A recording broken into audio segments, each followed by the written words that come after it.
സുഭാഷിഷ് മുഖർജി ചോദിച്ച ചോദ്യമാണിത്. അദ്ദേഹം പറയുന്നത്, എനിക്ക് ഈ മന്ത്രവാദത്തിന്റെ സത്യം എന്താണെന്നറിയണം. എന്റെ ബംഗാളിയല്ലാത്ത സുഹൃത്തുക്കൾ വിശ്വസിക്കുന്നത് ഈ കൂടോത്രമൊക്കെ ഉണ്ടായത് പശ്ചിമ ബംഗാളിൽ നിന്നാണെന്നാണ്. ഇതിൽ എത്രത്തോളം സത്യമുണ്ട്? ഇതൊരു ബംഗാളി ചോദ്യമാണ്.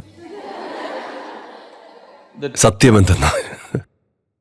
കൂടോത്രത്തിന്റെ സത്യത്തെക്കുറിച്ചല്ല, ഇത് വന്നത് വെസ്റ്റ് ബംഗാളിൽ നിന്നാണോ എന്നാണ് അവർക്ക് ശരിക്കും അറിയേണ്ടത്. കേരളത്തിലെ ആളുകൾ വിശ്വസിക്കുന്നു ഇത് കേരളത്തിൽ നിന്നാണെന്ന്. It's little fishy, both the populations. Lot of fish in them, you know. അപ്പോൾ പണ്ട് ഈ നാട്ടിൽ ഒരു ഫാമിലി ഡോക്ടർ ഉള്ളതുപോലെ ഒരു മന്ത്രവാദ ഡോക്ടറും ഉണ്ടായിരുന്നു. മിക്കവാറും എല്ലാ കുടുംബങ്ങൾക്കും ഇങ്ങനെയുള്ള കാര്യങ്ങളിൽ ഉപദേശം ചോദിക്കാൻ ഒരാളുണ്ടാകും. കാരണം ഈ കല അത്രത്തോളം പടർന്ന് പന്തലിച്ചിരുന്നു. ഇത് ബംഗാളിലാണോ തുടങ്ങിയത് അതോ കേരളത്തിലാണോ തുടങ്ങിയത്? അല്ല, എനിക്ക് തോന്നുന്നത് ഇത് ഇപ്പോഴും നിലനിൽക്കുന്നത് കേരളത്തിലും ബംഗാളിലുമാണെന്നാണ്. ബാക്കിയിടങ്ങളിൽ നിന്നൊക്കെ ഇത് ഏകദേശം തുടച്ചു നീക്കപ്പെട്ടു. അടിസ്ഥാനപരമായി നിങ്ങൾ ഈ പറയുന്നത് ഓക്കൾട്ടിനെ കുറിച്ചാണ്. ഓക്കൾട്ട് എന്നത് ഒരുതരം സാങ്കേതിക വിദ്യയാണ്.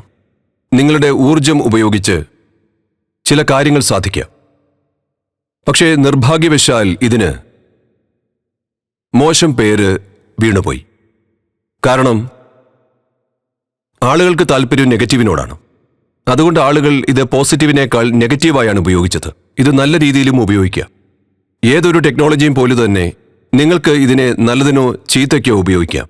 നിർഭാഗ്യവശാൽ നെഗറ്റീവ് വശങ്ങൾ പോസിറ്റീവിനേക്കാളും കൂടുതലായി ഉപയോഗിക്കപ്പെട്ടതുകൊണ്ട് മന്ത്രവാദം എന്നാൽ മോശമാണെന്ന് ആളുകൾ കരുതി.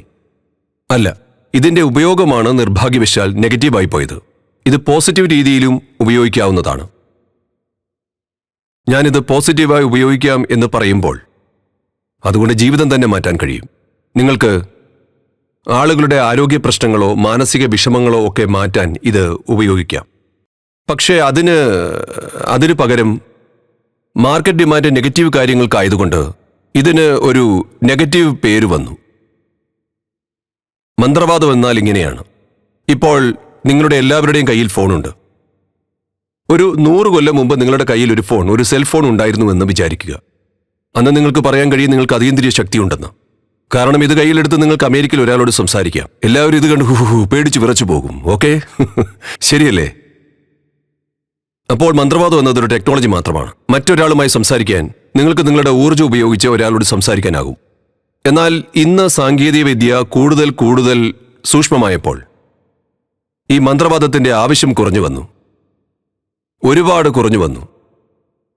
കാരണം പണ്ട് നമ്മൾ മന്ത്രവാദത്തിലൂടെ ചെയ്തിരുന്ന പല കാര്യങ്ങളും ഇന്ന് മറ്റു രീതികളിൽ സാധ്യമാണ്. നിങ്ങൾക്കൊരു വാട്സപ്പ് മെസ്സേജ് അയക്കാം. മെസ്സേജ് അയക്കാൻ വേണ്ടി ഒരാളെ മാത്രം ധ്യാനിച്ചിരിക്കേണ്ട ആവശ്യമില്ല. പണ്ടതിന് ഒരുപാട് ഊർജവും സമയവും വേണമായിരുന്നു. ഇപ്പോ ഒരു മെസ്സേജ് പോകുന്നു.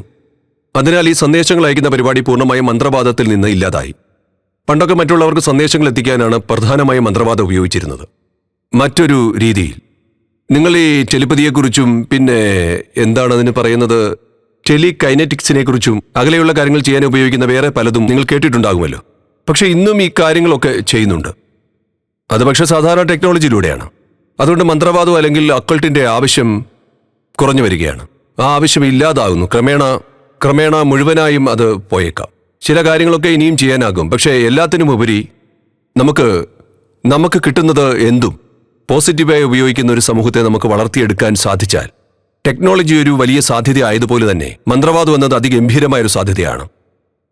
ഞാൻ നേരത്തെ പറഞ്ഞതുപോലെ ഇന്ന് മിക്ക സാങ്കേതിക വിദ്യകൾ ഉപയോഗിക്കുന്നത് ആയുധങ്ങളും യുദ്ധോപകരണങ്ങളും ബോംബുകളും ആറ്റം ബോംബുകളും അങ്ങനെ വിനാശകരമായ കാര്യങ്ങളും ഉണ്ടാക്കാനാണ്.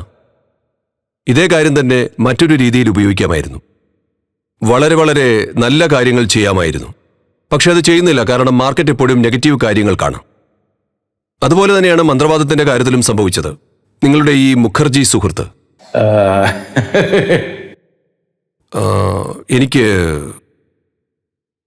എനിക്ക് തോന്നുന്നത്, ഞാൻ കേട്ടിട്ടുള്ളതനുസരിച്ച് ഇപ്പോഴും ഈ മന്ത്രവാദ കാര്യങ്ങളിൽ ഒന്നാമത് നിൽക്കുന്നത് കേരളമാണ്. അത് കഴിഞ്ഞേ പശ്ചിമ ബംഗാൾ വരുന്നുള്ളൂ. പിന്നെ നോർത്ത് ഈസ്റ്റിലെ ചില സംസ്ഥാനങ്ങളിലും ഇതുണ്ട്. പക്ഷെ അതൊക്കെ വളരെ പ്രാഥമികമായ രീതിയിലുള്ളതാണ്. എന്നാൽ കേരളത്തിലെ വിദ്യകൾ നല്ല രീതിയിൽ വികസിപ്പിച്ചെടുത്തിട്ടുണ്ട്. നിങ്ങൾക്ക് നോർത്ത് അമേരിക്കയിലുള്ള ഗോത്രവർഗ്ഗക്കാരിലും ഇത്തരം കാര്യങ്ങൾ കാണും. പക്ഷെ അതൊക്കെ വെറും സന്ദേശങ്ങൾ കൈമാറാൻ മാത്രമുള്ളതാണ്. ഇപ്പോൾ അവർക്കും സ്മാർട്ട് ഫോണൊക്കെ കിട്ടിയല്ലോ, അതുകൊണ്ട് അതൊക്കെ അങ്ങ് പോയി. പണ്ട് കാശ്മീരിലും ഒരുപാട് മന്ത്രവാദമുണ്ടായിരുന്നു. ബംഗാൾ, കേരളം, നോർത്ത് ഈസ്റ്റ്, പിന്നെ ആന്ധ്രയിലെ ചില ഭാഗങ്ങളിലും ഒഡീഷയിലുമൊക്കെ ഉണ്ടായിരുന്നു. പക്ഷേ ഇപ്പോൾ ഇതിന് മാർക്കറ്റ് കുറവാണ്.